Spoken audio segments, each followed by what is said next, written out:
This was the first thing a free Irom Sharmila did today.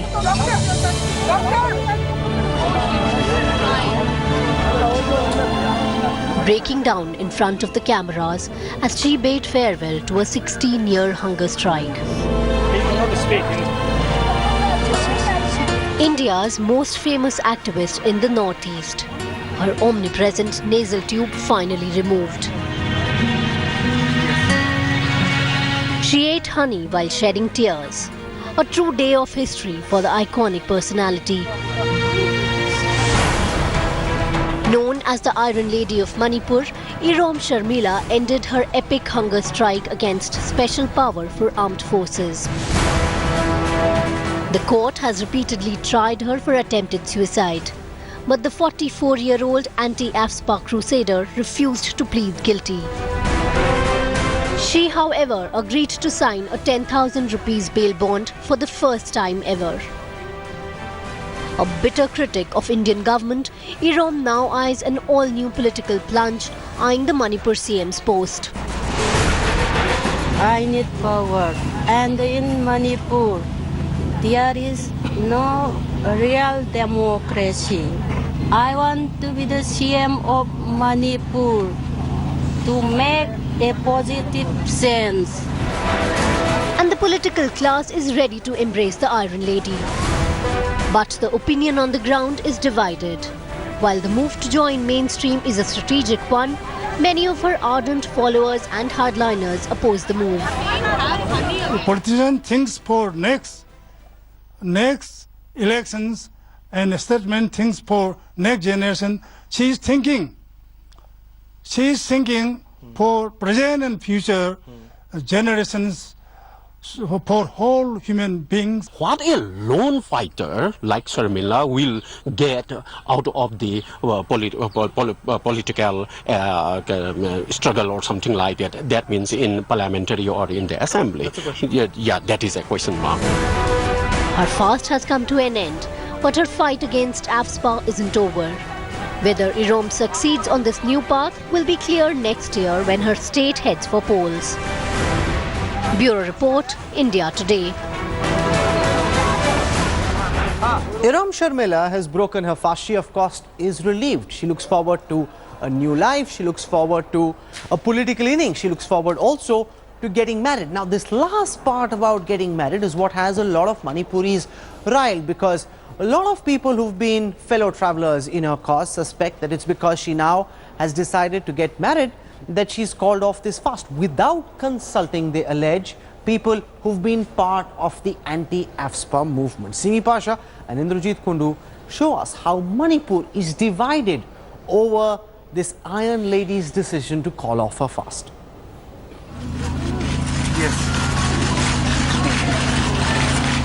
First morsel of food in 16 years and the promise to contest elections. But Irom's historic decision has deeply divided the state that she hopes of becoming Chief Minister someday. Just on the outskirts of Manipur's capital Imphal is Malom village. It was after 10 civilians were massacred here that Irom started her satyagraha. 16 years later, those who lost their children in the massacre are apprehensive of Sharmila's transition into mainstream politics. 70-year-old Samarendra Singh lost his teenage son during the massacre. He says he has immense respect for Sharmila but is unsure of her move to enter politics. She is not a mere politician. She is above the level of politicians.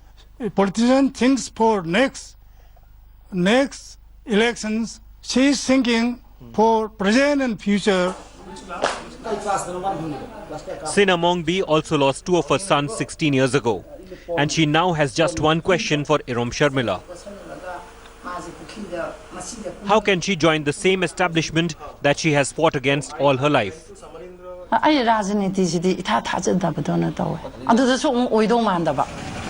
But for young Manipuris, the Iron Lady still remains an icon and an inspiration. We should also support her. हम भी support कर रहे हैं उसके लिए और कई मणिपुर के जो रहने वाले वासी है सब निवासी है वो भी सपोर्ट करनी चाहिए. With Indrajit Kundu in Imphal, Bureau Report, India Today. So has Irom Sharmila betrayed the cause that she fought for so long, as several people seem to believe? This, remember, is the world's longest hunger strike ever. Joining us on the newsroom tonight, Beena Lakshmi Nepram and also General G.D. Bakshi. I want to go across to Beena Lakshmi first, because in the report that we just played out, there's a cross-section of voices that seems to believe that Irom Sharmila has let down, after all that she's done, after emerging as a global icon, that she's let down the cause for the revocation of AFSPA. Do you believe that people are being unfair? Because here's a woman, she believes she's doing the right thing. She's focused also on her personal life. She's focused also on getting married. She's focused also on joining politics. It was her fast in the first place. It's her decision to call it off. Why are so many people so disappointed then, Beena Lakshmi?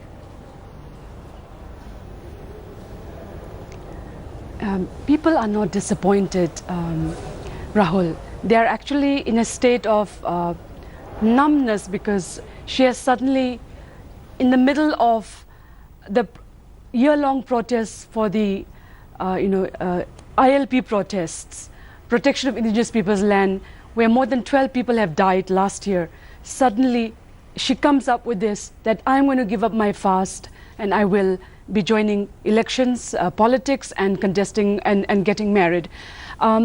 The essence of giving up her fast is not something new to us. In fact, I myself and many others, we've been meeting her for the last 5 to 6 years, in which we have really shared with her some of the tenets of what Mahatma Gandhi would say about fast, in which he says a fast is to be used as a means to an end and not an end in itself. So we have suggested changes to her strategy, and ending the fast and looking at another form of strategy was something that we have shared with her, and we are glad that she has started the process.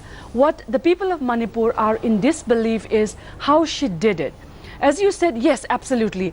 The decision to start a fast was personal, but remember the struggle for the repeal of a repressive act like the Armed Forces Special Powers Act. Not because we are against the Indian Army, but it's because we feel that the people of Manipur and the people of Northeast feel that the Armed Forces. So you're disappointed that she didn't consult with any of her fellow travellers in this battle against AFSPA, that she decided to call this off without first seeking counsel of others who've been part of this cause? See, in a mass movement, whether Anna Hazare did or Arvind Kejriwal and many other mass movements, even Bapu did, mass movements, you cannot take unilateral decisions. Icons are extremely important, and for us, she will always remain an icon. We love her dearly. Her 16 years of immense struggle will be etched in our memory, in our hearts, and that will give us the strength and the courage to say that for 16 years, here is an amazing woman who took on the Indian nation state by saying, please repeal the Armed Forces Special Powers Act. But many people in this country dubbed her anti-national for this. Remember that, Rahul. Many people in this country also told that she was doing it at the behest of insurgent groups. Today, what is the answer to this? All we are saying is Satyagraha, a form of protest which Mahatma Gandhi took to get the British out of India, is something which she adopted. And we have failed collectively, not just the whole nation has failed to really see that. Okay, it's interesting that you say that she should have consulted with others who've been part of this cause before deciding to call this off. General G.D. Bakshi, is it in some senses a failure on the part of Irom Sharmila realizing the futility of this fast and therefore calling it off? Or do you believe in these 16 years she's made her point, emerging as a global icon? She now is possibly the most well-known Manipuri in India, also across the world. And if she wants to be Chief Minister of the state, there'll be many people around her who will rally to her cause. Has she won? Has she lost, in your view, sir? She has won unequivocally. I salute the courage of this lady. I think she is a great Indian. She has followed the Indian tradition. She did not pick up a gun against this country. She took the constitutional path. I completely endorse every word that Bina Lakshmi Prem has said, and I think the people of Manipur have suffered long enough. I feel that pain in this woman's tears. I think she's a great Indian, and I'd like to salute her, and I would be the happiest Indian to see her as the Chief Minister of the state of Manipur. It's possible, Bina Lakshmi I think those Nepram, people as somebody who also understands the politics deserve of a your break. state, do you think that given her global status, her superstar status within Manipur, if she decides to contest the elections, she would have a good chance? See, a better way would be take the Mary Kom way. You know, she proves herself for 16 years and then let a political party nominate her in the Rajya Sabha seat. As for the No, moment, why should if she you not want form to her own contest party? elections as to If be she the Chief wants to Minister give of an Manipur, alternative within the realm of the Indian constitution, form her own party, get 20 smart Manipuris with her, go out, fight the elections, beat the government, incumbent government and become Chief Minister. Absolutely. Go for it, Irom Sharmila. Go for it. You see, right now, let's not forget that Manipur is still a conflict area where we have got 100,000 Indian army troops there. We have got 60 armed insurgent groups operating. More than 20,000 people have died. Rahul, the issue in Manipur is not just about AFSPA alone. We have people who are 20,000 women have been widowed in the state because of this conflict. We still have many bodies which have disappeared. We didn't find. The issue in Manipur goes much beyond that. For 16 years, Irom Sharmila has remained disconnected with what has happened in the last 16 years in the Chief state. Minister, In fact, our advice to her, if she becomes Chief Minister, General Bakshi, that will be a very powerful statement against AFSPA. If she becomes Chief Minister, winning a popular democratic Rahul, mandate, I think Rahul, that first would of be a all, very before- popular, that would be a very Rahul, big mandate Rahul, against AFSPA, sir. General Bakshi. Rahul, Rahul, may I say in all humility, it would be a victory for the country. AFSPA is not an end, we just do our duty. We do our duty. But we feel the pain of these people. We feel the pain of these people, damn it. And the only problem has been the multiplicity of the insurgent groups. You couldn't have one party to talk to, and that is how this conflict has gone on and on and on. If there is one people who are sick of it, Bina, it's us, soldiers. Okay. You are the most Indian of all of us Indians, the Manipuris. May God bless you, Okay. and may there be peace. Oh, absolutely. And May there this be peace. And lady that's a usher good in note that to peace. end the newsroom face-off tonight. Bina Lakshmi Nepram, General G.D. Bakshi for joining me. Thank you very much. There can be no other response but to salute the kind of effort that Irom Sharmila has made. Her perseverance is truly remarkable. To continue with this fast for 16 years is unheard of. It's the world's longest hunger strike. Here's how and why it began, and this 16-year journey which culminated in that one small sip of honey she had this afternoon.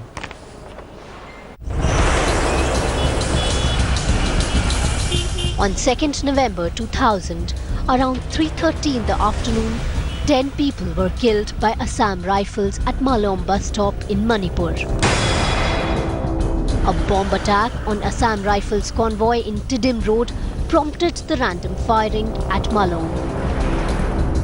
As old as a 62-year-old woman and as young as 18-year-old National Child Bravery Award winner was killed in the massacre. There was one more person who was killed for life, and that was 28-year-old Irom Sharmila. It was a Thursday, and like most Hindu women of East India, Irom Sharmila was fasting that day. Hearing the report of Malom massacre, Sharmila could not break her fast in the following days. 2 days later, on 4th of November, Irom Sharmila took her mother's blessings and joined the movement against AFSPA by fasting unto death.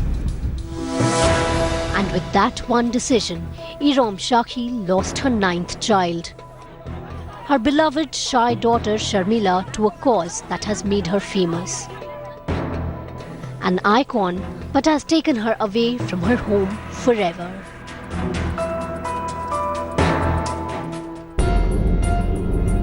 Irom Sharmila was a shy child who once dreamt of becoming a doctor. Her father, Irom Nanda, who worked as an attendant in the state-run veterinary department, was her inspiration in life. Once she gave up on medicine as a career choice, she did a short course in journalism and started working for UN Landpao. She was also acting as a volunteer activist for Human Rights Alert. She was working as a translator for advocates in the Inquiry Commission for another Manipuri woman, Mercy M. Kabui's gang rape by CRPF men. Mercy's account had disturbed Sharmila. The report of Malom massacre made her resolve to raise her voice against AFSPA stronger. Snuggled among Manipur hills, the land of Kanglei Park, or the Kingdom of Manipur merged with India through an instrument of accession signed by its king Maharaja Bodhchandra in October 1949. Prior to this accession, Manipur had a democratic form of government with the king as its executive head in post-Second World War period. The king was summoned to Shillong, where he signed the accession treaty to India. People of Manipur believe it was signed under duress. A movement to establish a sovereign Manipur state started soon after. It has drenched the state in bloody path of confrontation with Indian state machinery. Irom Sharmila emerged on the scene after decades of strong protests against military presence of India in the state. On 4th of November 2000, she went public with her fast unto death in protest against AFSPA at Malom bus stand. 3 days later, she was taken into custody for attempt to suicide, which is a criminal offence. While in custody, as she refused to break fast, Sharmila's condition deteriorated. On 21st of November, nasogastric intubation or Rayleigh's tube, as it is more commonly known in medical parlance, to force-feed a patient through nostrils by tubes, was forced on her. Since then, she has been on Rayleigh's tubes and on a liquid diet of juices and other supplements.